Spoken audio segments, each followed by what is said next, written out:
All right, great. We've got our comments from Adam. There were a few curveballs in there, but that's okay. It may look like a lot on screen, but I really think we're getting close to being done here.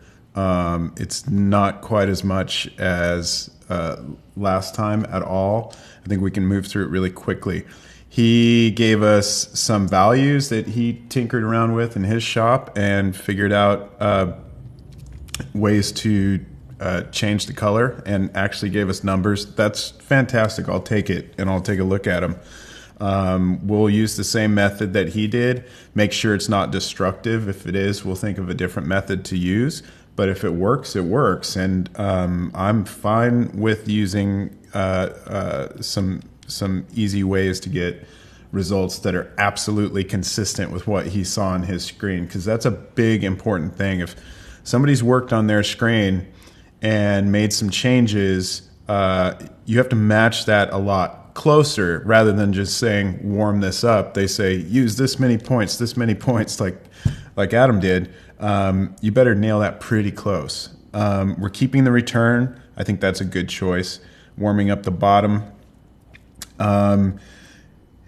The comments about the lights on the front of the shoe, I tell you the truth, was not totally following that whole line of sort of inquiry. I think he was really thinking out loud as he went through it, so it was a little bit confusing, but I did get the point about bringing back detail into the lights, and I have an idea for that.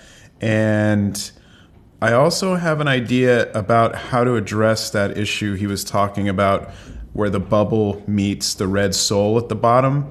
That's a hard one to solve, but I think I have a trick we could use that would actually make this pretty fast and easy and avoid going down a route where we're doing some heavy pixel manipulation.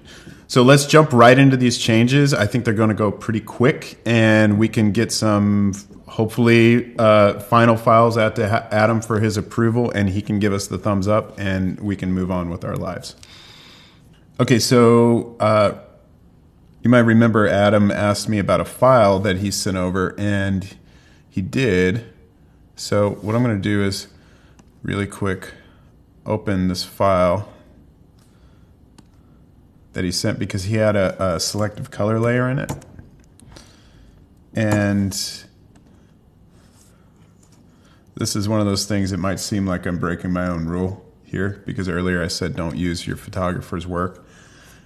Go ahead and use your photographer's work if it doesn't mess up the pixels at this stage. You're not going to use the guts of their initial comp, but I'm going to pull the selective color layer over, and I'm going to see what it looks like. And if nothing else, at least I have that level of reference for what he wants the color to be exactly, because he's actually very specific about these things.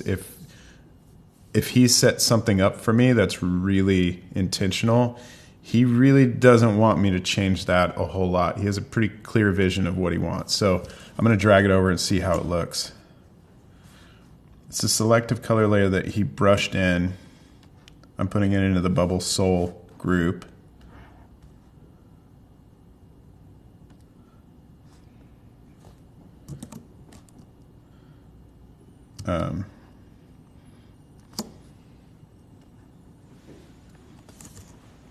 So let's turn that on and off. See if we can get it.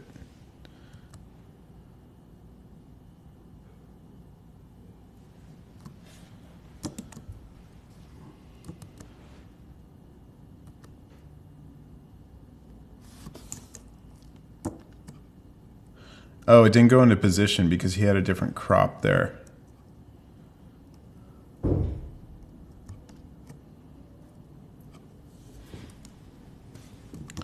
Here's what I'm going to do.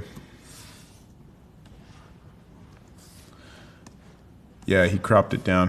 What I'm going to do, quick trick, I'm just going to bring in both of these layers, hold down shift so they drop in relationship to the same location, and I'm going to set the shoe to difference. And then I'm going to select both the layers again because I want that selective color always aligned with this shoe, and I'm going to use it to line these guys up.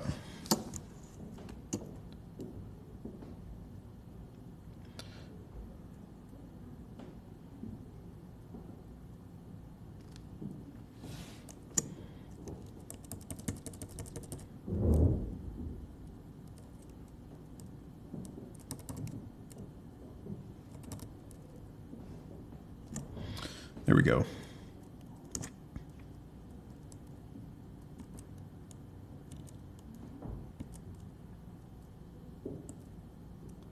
It doesn't have to be exact because his mask is just loosely painted in. So I'm going to ditch this layer 5 now because I was really only just using that so I could make sure everything lined up. So now we can see his selective color turned on and off.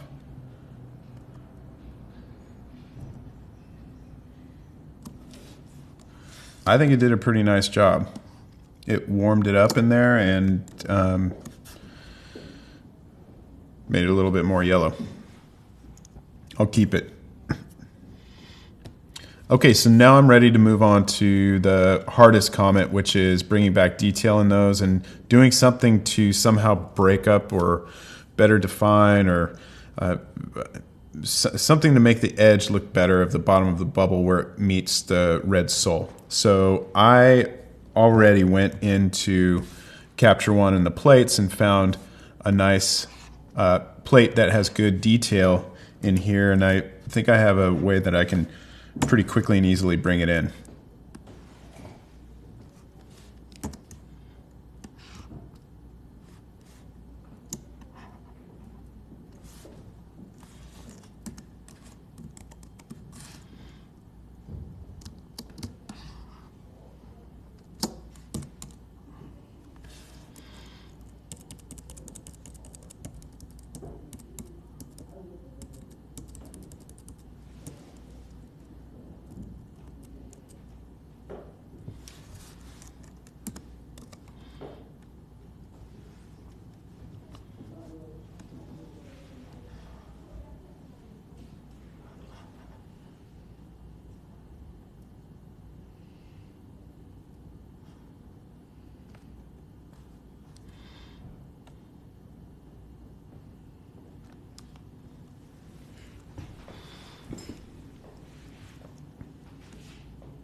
I'm actually going to make a channel mask from these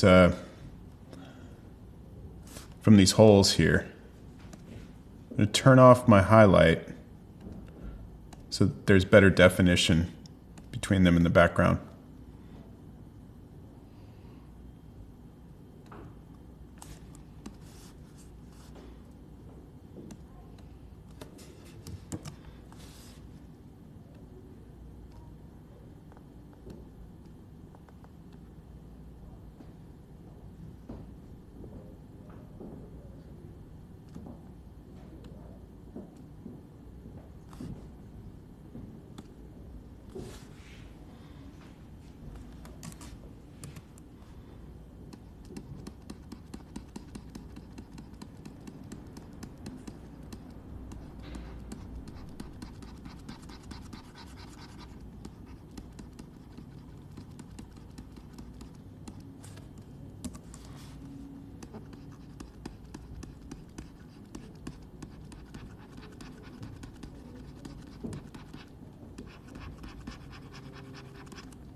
Great. I think that does a really good job of bringing some detail back in there, like he was talking about. Okay, so the final comment was about that bottom edge and how he didn't like it was resolving somehow. I don't know if he really was able to articulate it himself, what he thought the solution might be, but I feel like if I do something similar like I did to the fabricated reflection, the one that I created, where I clipped it out and added a curve and painted it in, I think that could work too for the bottom here. If I add more of a demarcation between the red sole and where the bubble starts and give it a little bit more reflective quality, I'm hoping that nails that comment and solves it for Adam. So since I have everything clipped out, I can just go right in here, add a brightening curve,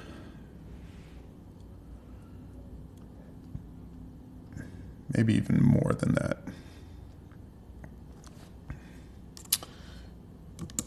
I'm just going to brush that in on the bottom, see if I can get a little gradient going.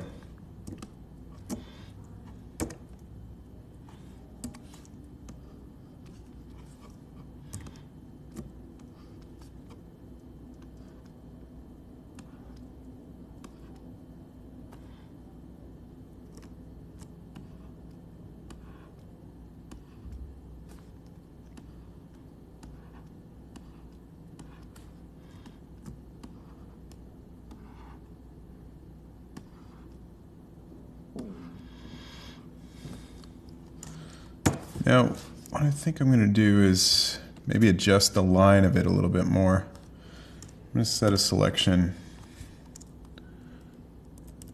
move that up,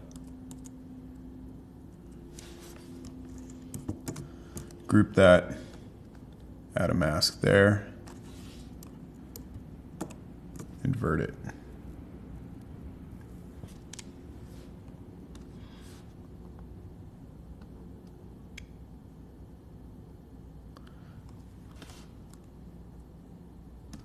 Now I can move this mask around if I want to.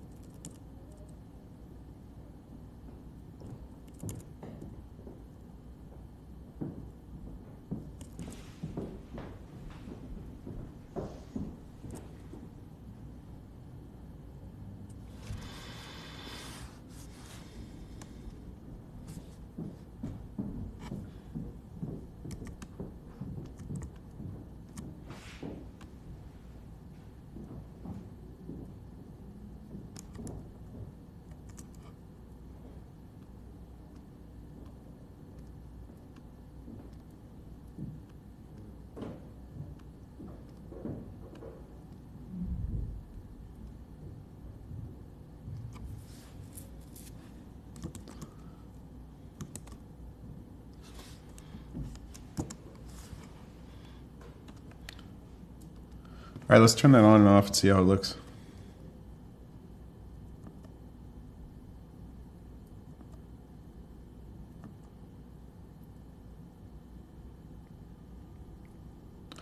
Yeah, I think that looks pretty nice. Gives it a bottom edge, maybe softens the harshness of those highlights because it's sort of reducing the contrast around them. And I think it's giving a little bit more luminosity to the bubble.